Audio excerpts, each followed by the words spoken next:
ইসলামপুরে তৃণমূল বনাম তৃণমূল এলাকার রাশ কার হাতে থাকবে এই নিয়েই দীর্ঘদিন ধরে দ্বন্দ্ব রবিবার একেবারে চরমে উঠল।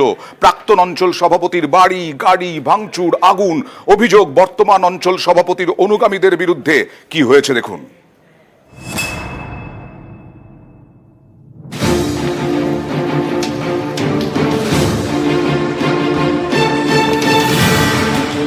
এই ছবি রবিবার রাতের উত্তর দিনাজপুরের ইসলামপুর ব্লকের কমলাগাঁও সুজালি গ্রাম পঞ্চায়েত এলাকার।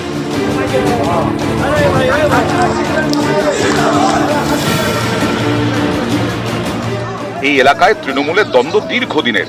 একদিকে তৃণমূলের অঞ্চল সভাপতি, আরেকদিকে তৃণমূলের প্রাক্তন অঞ্চল সভাপতি। তৃণমূল পরিচালিত পঞ্চায়েতের প্রধান নুরি বেগম, তার স্বামী আব্দুল হক গত বছর তৃণমূলের অঞ্চল সভাপতি ছিলেন, এখন তিনি প্রাক্তন। এবছর তৃণমূলের অঞ্চল সভাপতির চেয়ারে আব্দুল সত্তার। তিনি তৃণমূলের ইসলামপুর ব্লক সহ সভাপতি মোহাম্মদ কামাল উদ্দিন ঘনিষ্ঠ বলে পরিচিত।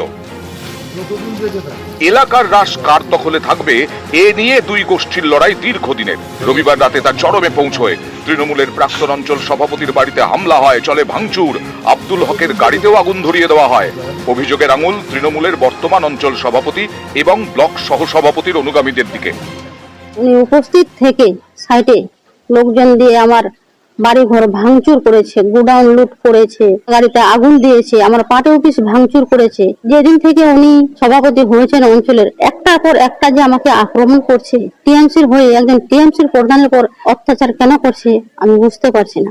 আমার আইনের প্রতি আস্থা আছে, দলের প্রতি আস্থা রাখছি, যে আপনি আমার সুবিচারটা করুন। পাল্টা সুর চড়িয়েছেন তৃণমূল ব্লক সহ সভাপতি।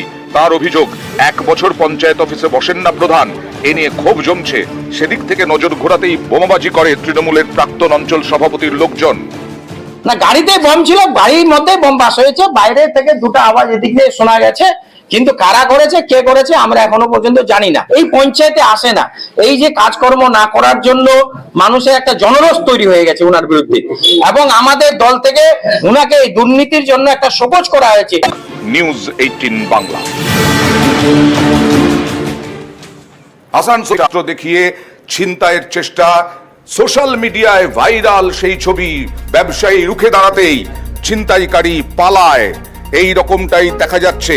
বাইকে 2 দুষ্কৃতী আসার দাবি ব্যবসায়ীর, একজন দুষ্কৃতীর বিরুদ্ধে ছিনতাইয়ের চেষ্টার অভিযোগ। গতকাল বাড়ি ফেরার সময় দুষ্কৃতী হামলার অভিযোগ।